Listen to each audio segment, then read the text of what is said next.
Let's seek the truth and travel the long road to justice together. What you know, Alibuyers, happy Monday. Hope you're having a really, really good day.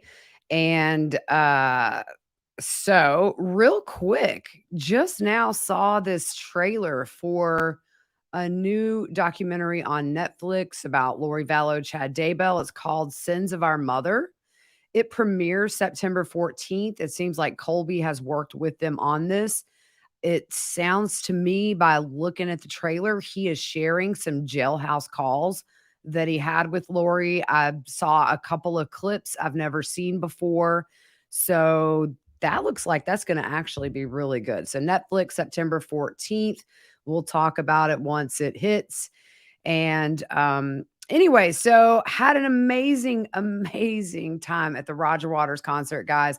Got my shirt on. It was super special for me and Taylor. And it was one of those where my kids always say core memory unlocked when it's something super memorable. And she said that, and that she would remember that night forever. So score, great concert. Love, love, love Pink Floyd. Roger Waters was brilliant. Music fact of the day before we get started. And this kind of goes back to something I told you guys last week about me singing the song Physical in children's church, in a Baptist church, by the way. That song was actually banned from several radio stations in Utah for being more suggestive than most songs. So I had no clue at 7 years old what she was talking about. I thought she was talking about getting in shape. So, anyways, today, actually, we are going to take a small break from the mega series and update on some Kaitlin Armstrong stuff. Her attorney has filed some motions about her interrogation, and we're going to break down. I got over 200 pages of documents and been sifting through that. Eventually, I'll go through the interview that Colin Strickland gave. But for today, we're just going to kind of break down the argument that her lawyer is making about the interrogation. So just a little recap. We know Kaitlin is accused of killing Mo Wilson on May 11th of this year. She was on the run. Kaitlin was on the run 43 days before being caught in Costa Rica with a new appearance and was extradited back. So the federal judge dismissed the charge of unlawful flight against her, but she could in the future face that charge again if the prosecution deems it necessary. So ultimately, what they are wanting is her attorney is asking the court to suppress statements, observations, and recordings saying Austin police interrogated her illegally on May 12th. If you remember, they arrested her on that misdemeanor warrant they had for her skipping out of the Botox bill. And then she was let go because they thought the birth date was wrong, but it wasn't. It was all a mess. Her attorney says she was not read her Miranda rights and that investigators did not stop questioning after she asked for an attorney. Her lawyer wants all oral statements made by Kaitlin, audio and video recordings of that May 12th interrogation, and any and all law enforcement observations, interpretations, and conclusions formed during that interrogation to be tossed out. They also say that police concocted a misogynistic and fictitious story about her being a jealous partner. So Travis County DA's Jose Garza's office filed a motion to prohibit comment to the media on Thursday after Armstrong's defense team requested subpoenas and also accused police of failing to read those Miranda rights during that interview. Her attorney actually opposes a gag order, saying that the state's version of events are already public knowledge. So let's go through this. On the day after the offense, officers arrested Miss Armstrong at her home for an unrelated outstanding misdemeanor warrant. The judge of Travis County Justice of the Peace Precinct 5 had signed that warrant April 12th, 2018. So the 2018 arrest warrant, number one, contained Miss Armstrong's full name and date of birth, Number 2, accused Miss Armstrong of theft of service, a Class B misdemeanor. And 3, was signed by a Travis County Justice of the Peace and contained the seal of that office in the body of the warrant. It was valid on May 12th, 2022, when she was arrested for that. So after arresting her on that 2018 warrant, officers transported Miss Armstrong to Austin Police Department for custodial interrogation. This is the filing, by the way. The subject of the interrogation was not the theft of service offense alleged in the 2018 warrant, but rather the death of Miss Wilson. Once at Austin PD, 2 armed officers in tactical vests took Miss Armstrong to a small, windowless interrogation room in handcuffs. Officers performed a pat-down search on Miss Armstrong and ordered her to sit in the chair furthest from the door, still in handcuffs. The 2 officers then left Miss Armstrong in the room and closed the door behind them. About 18 minutes later, Detective Connor entered the room and began custodial interrogation of Miss Armstrong. Within the first 5 minutes of the interrogation, Detective Connor indicated 6 times that Miss Armstrong was under arrest and in custody, and they give examples. You're here for a warrant right now, I guess. That's why you're here. You've got a theft of service warrant. That's why you got picked up today and everything. You got arrested for the warrant portion of it. Because you were under arrest for that portion of it, you got picked up. So that's what the arrest is for. It's very repetitive. So despite Miss Armstrong being in custody, Detective Connor failed to read or provide in writing Miranda warnings required under the Fifth Amendment. Approximately 4 minutes into the interrogation, Detective Connor informed Miss Armstrong that the misdemeanor warrant was invalid. And it quotes, okay, well, good news. So that's what they were just knocking on the door. Apparently, that warrant, the date of birth was wrong. So they had your name, but the date of birth is wrong. So it's to a different person. So that's not, you're not under arrest, okay? However, the warrant for Miss Armstrong's arrest was valid. It had Miss Armstrong's correct date of birth. Detective Connor was wrong. Miss Armstrong remained in custody on a valid arrest warrant for the rest of the interrogation. Detective Connor questioned Miss Armstrong about the May 11th death of Mo Wilson. Armstrong invoked her right to an attorney 3 times during the interrogation, quoting, "Do I need an attorney here? I should have an attorney. I feel like I should have an attorney present." Detective Connor continued to interrogate Miss Armstrong for almost 10 minutes after.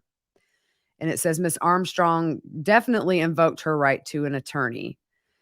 After Detective Connor informed Miss Armstrong she was not in custody, Miss Armstrong asked to leave 5 times. Each time Miss Armstrong asked to leave, Detective Connor blatantly disregarded her request.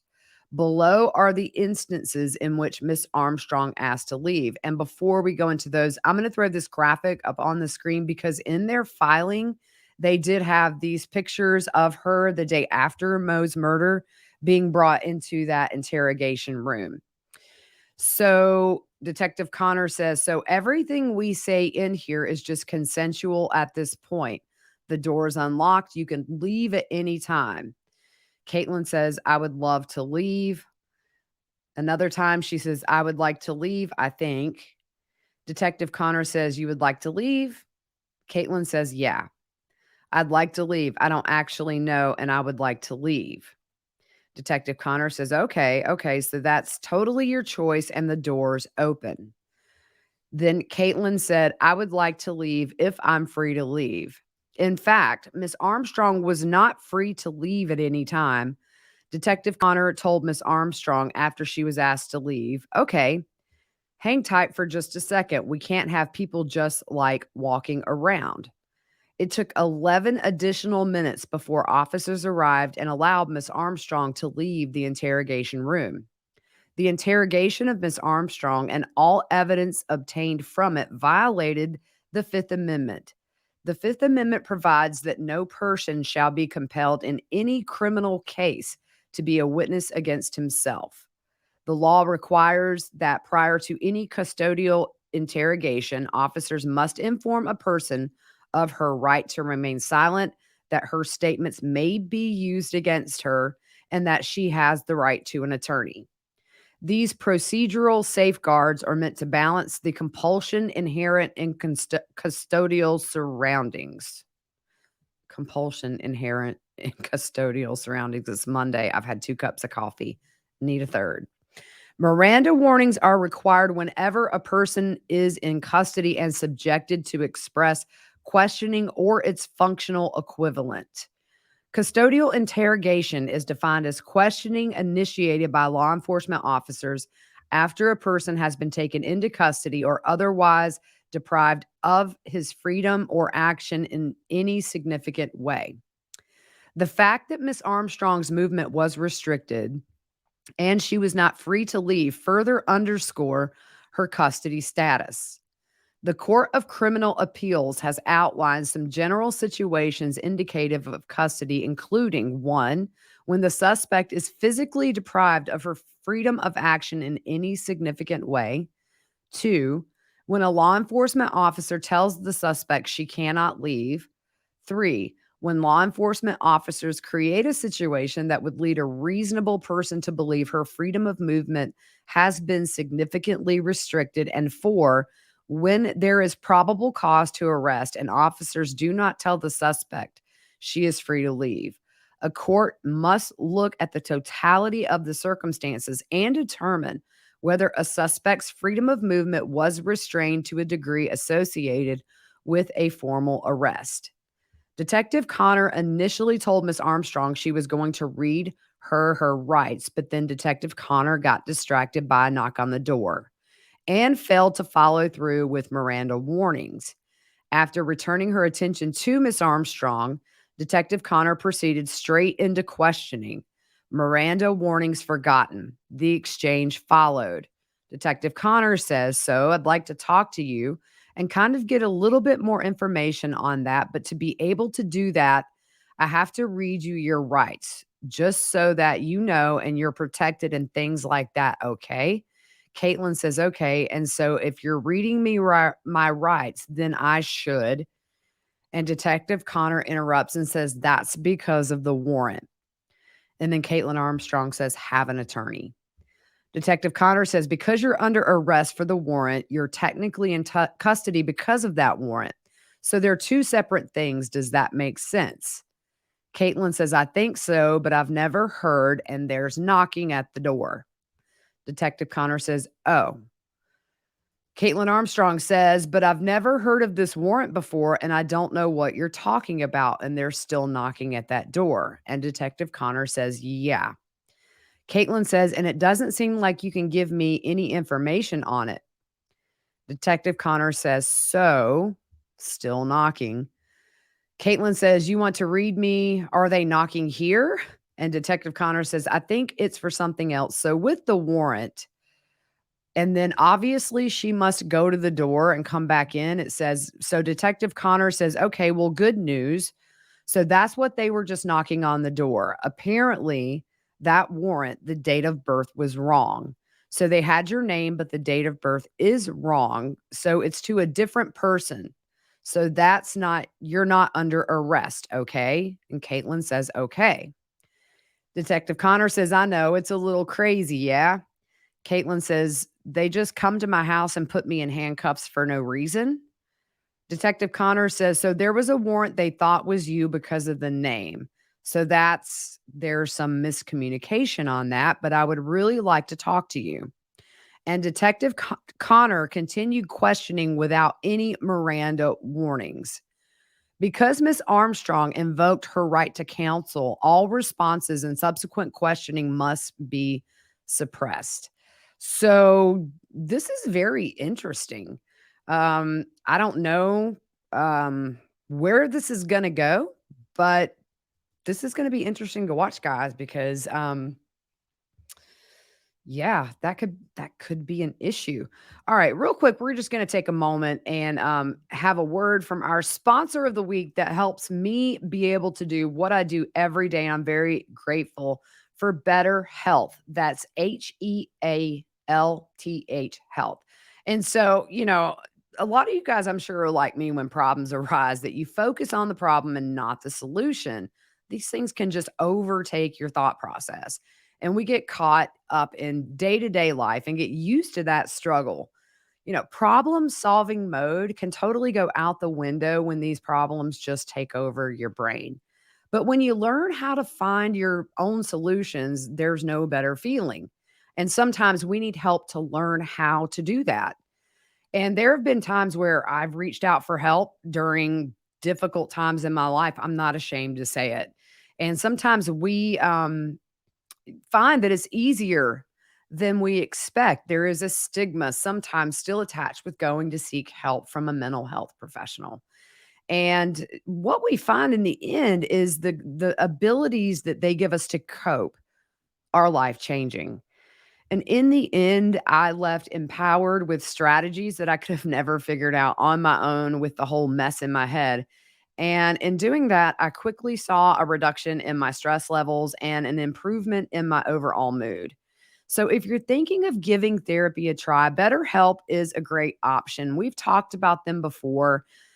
You can do this online, you can do it with video chat, you can do it through text. It's really anonymous, and you cannot imagine some people how this opens a door to get help by not having to leave their home. Some people are simply too depressed to make that call and get in the car and go.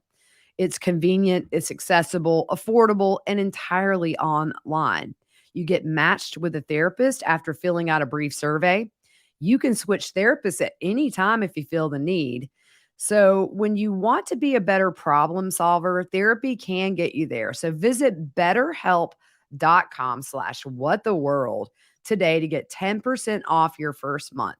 That's betterhelp.com/whattheworld. BetterHelp, HELP.com/whattheworld. Very grateful for them supporting this podcast and also us providing this service to any one person out there that may need it. All right. So back to Kaitlyn. So we just mentioned that they want statements, observations, interpretations, and conclusions formed as a result of this interrogation thrown out.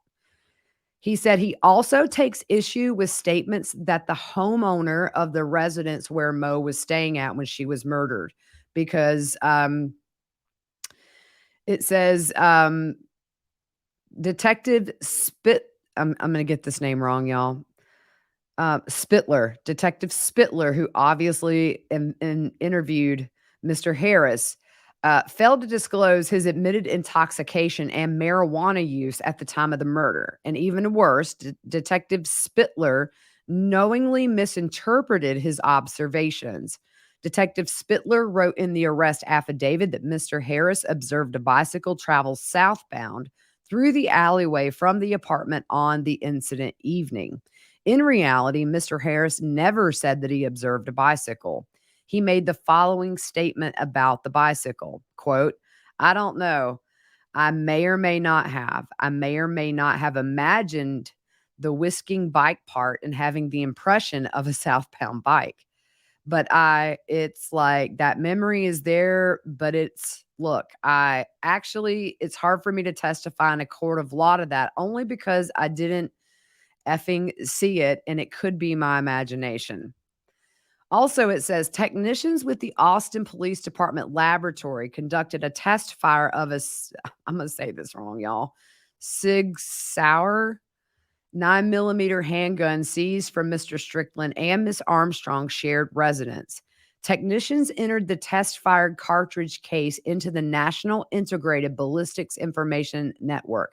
I'm going to call that NIBIN in the future, and compared it to casings found near Miss Wilson's body. Based off a NIBIN investigative lead, Detective Spittler stated in the arrest affidavit that the potential that the same firearm was involved is significant. Detective Spittler's conclusion regarding the probability that the seized firearm was the firearm used in the offense is scientifically unfounded and grossly overstates the significance of a NIBIN investigative lead.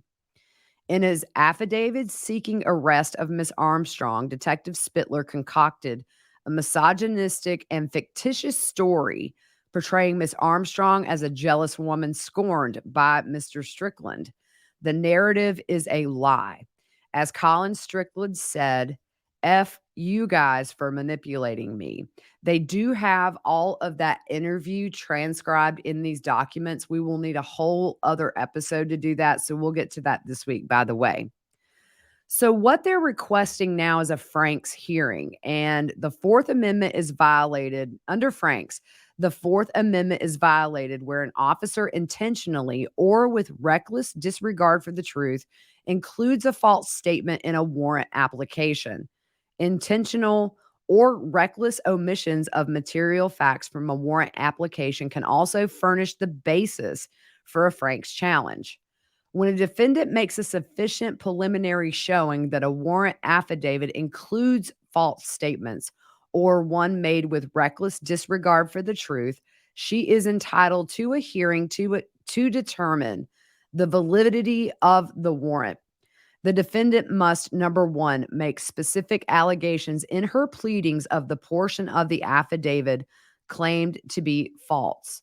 Number two, provide an offer of proof stating the supporting reason. Number three, establish a preponderance of the evidence that the false statement was made knowingly, intentionally, or with reckless disregard for the truth. It says at the evidentiary hearing, the court must determine, number one, whether the affidavit contains false statements or material omissions.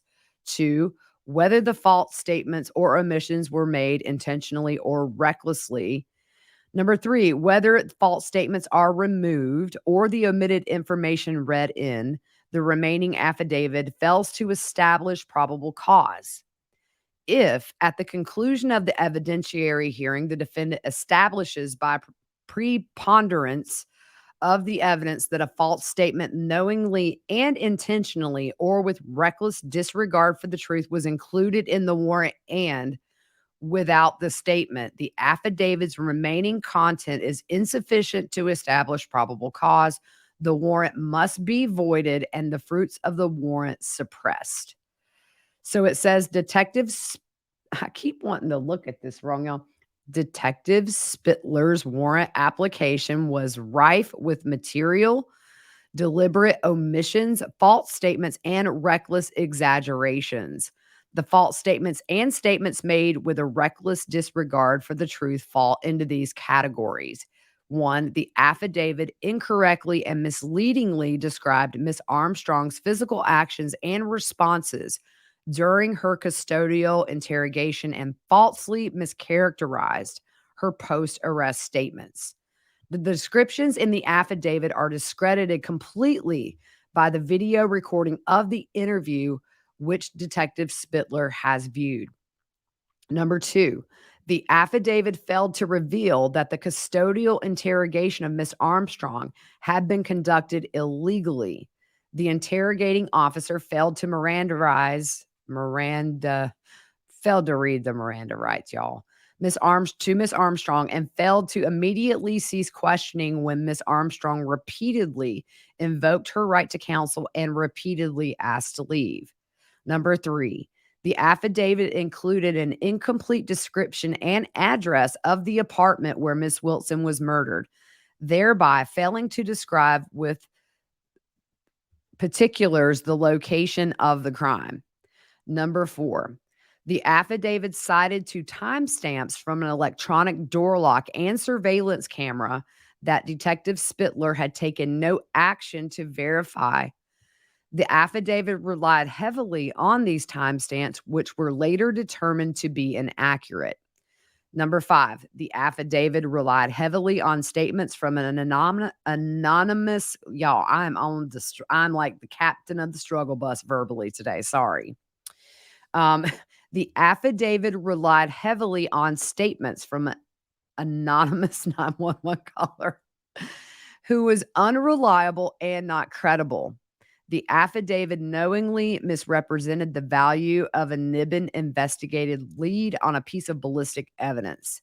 The affidavit exaggerated and overstated the importance of the Niben lead, including and misleading the magistrate to place improper weight on its value by stressing the Niben lead's significance. So essentially, they're saying that when they tested this cartridge, it's not, I guess it's not 100% yet, but probable.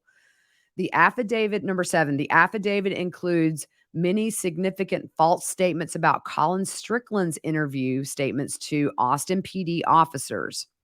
Mr. Strickland gave 2 voluntary interviews before Detective Spittler submitted the warrant application. The affidavit completely mischaracterized and falsely stated Mr. Strickland's words to fabricate a theory of jealousy as a presumed motive for the murder. The affidavit failed to include multiple statements by Mr. Strickland in which he adamantly insisted Miss Armstrong could not have murdered Miss Wilson. Number 8, the affidavit included a false statement about an observation made by a witness named Mr. Harris. The affidavit also recklessly failed to include the fact that Detective Spittler knew the witness had been under the influence of marijuana, aka, and they have it high, at the time he made his observations, a factor directly weighing on the witness's unreliability.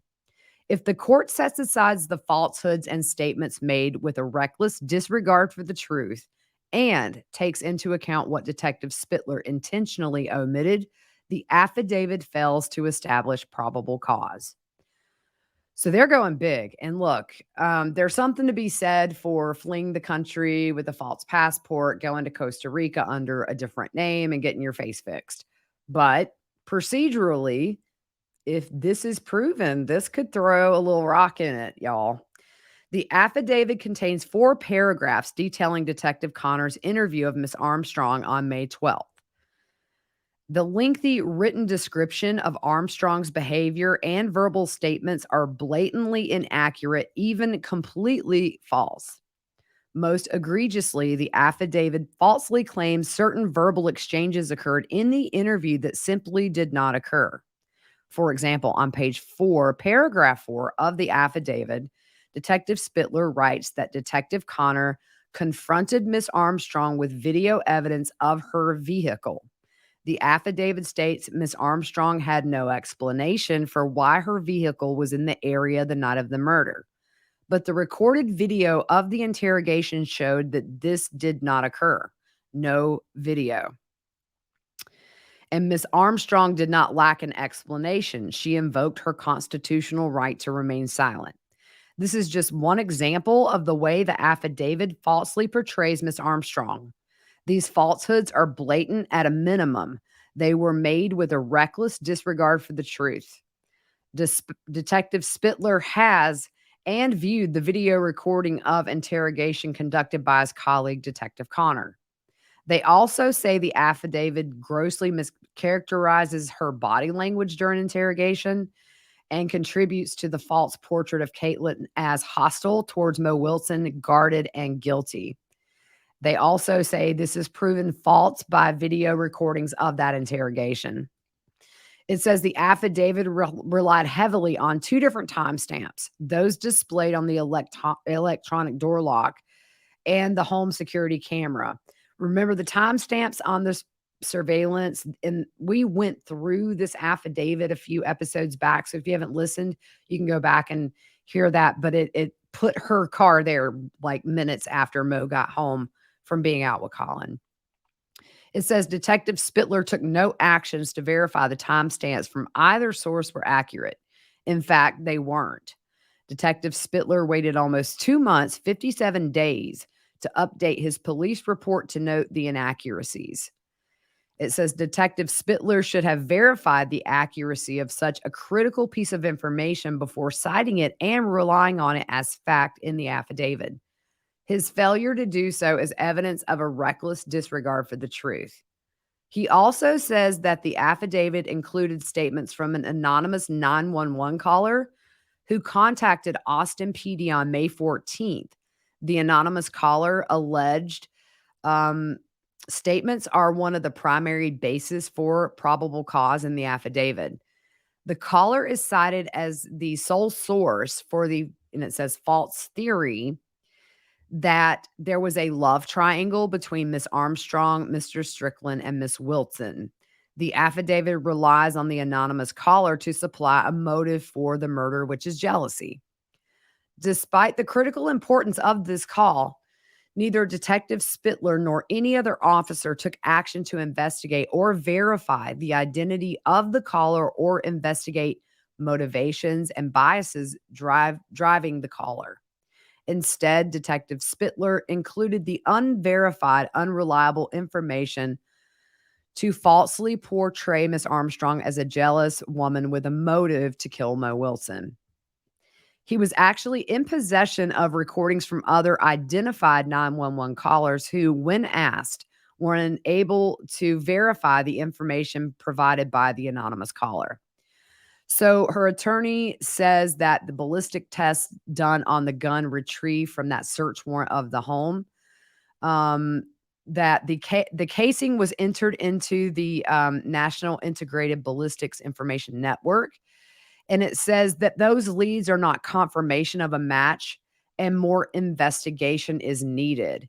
He said it provided the false impression in that arrest affidavit that it was appropriate for the magistrate to draw the conclusion from that lead that the handgun seized from Mr. Strickland and Mrs. Armstrong residence was likely used to murder Mo Wilson.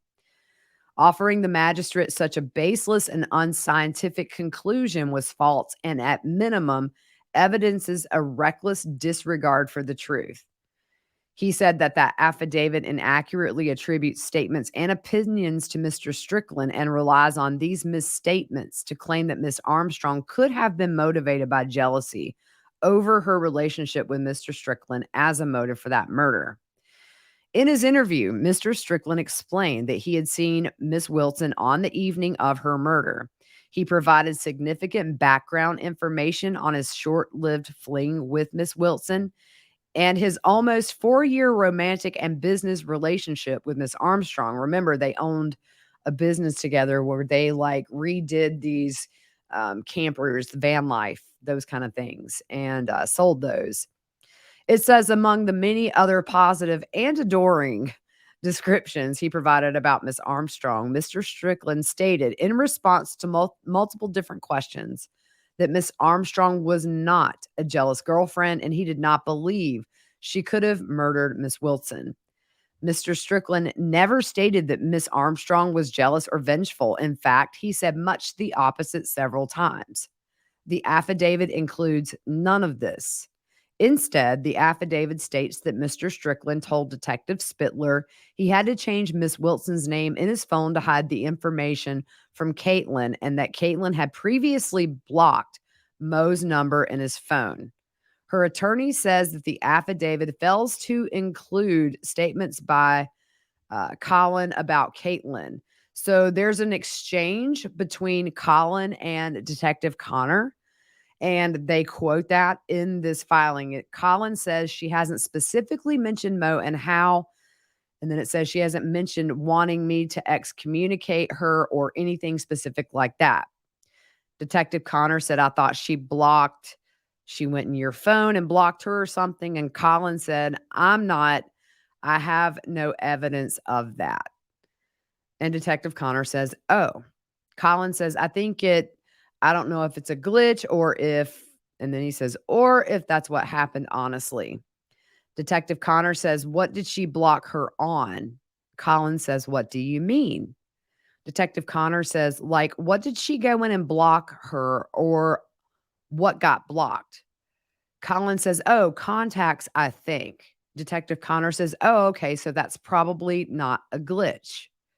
Colin says, and then Detective Connor interrupts and says, I think it's pretty safe to say somebody went in your phone and pressed that button. Colin said again, anything is possible.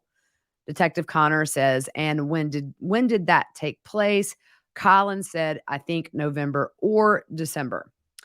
So later in the interview, Colin said jealousy by Kaitlin was not specific to Mo Wilson. And so her attorney kind of closes when false statements are excised from the arrest affidavit. The affidavit does not establish probable cause for Kaitlyn's arrest. So the bottom line is this: she's actually due back in court this coming Wednesday, the 24th, for a pretrial hearing. She wants a speedy trial. So if that's live streamed, I'm going to be all over that. I will cover that. We will go through that episode, or we will go through that hearing in an episode that evening. So that's kind of all. I wanted to get this out. I know we've been really caught up in the mega series. You guys are loving it. We're growing every day. I appreciate it. Share the podcast, like and subscribe on YouTube if you don't already. That really helps grow the channel. But we're going to keep an eye on this week. I also have some different updates that I'm going to do a little mini episode later today on Alec Murdaugh. Kylie Rodney, unfortunately, I put out a little short video. She was found by the group Adventures with Purpose. Her car was underwater in 14 feet of water, and she was found deceased in there. They're supposed to give a live stream statement today, so I'm going to keep an eye out for that. There'll definitely be an autopsy, so maybe it will answer, what happened. Was she intoxicated? Did she have a medical event? Was this just a terrible accident? So just very, very tragic. Not the outcome we ever want for anybody, especially a 16-year-old kid. So anyways, all right, guys, that's it for right now. We will see you later today. Hope you have a good rest of your Monday.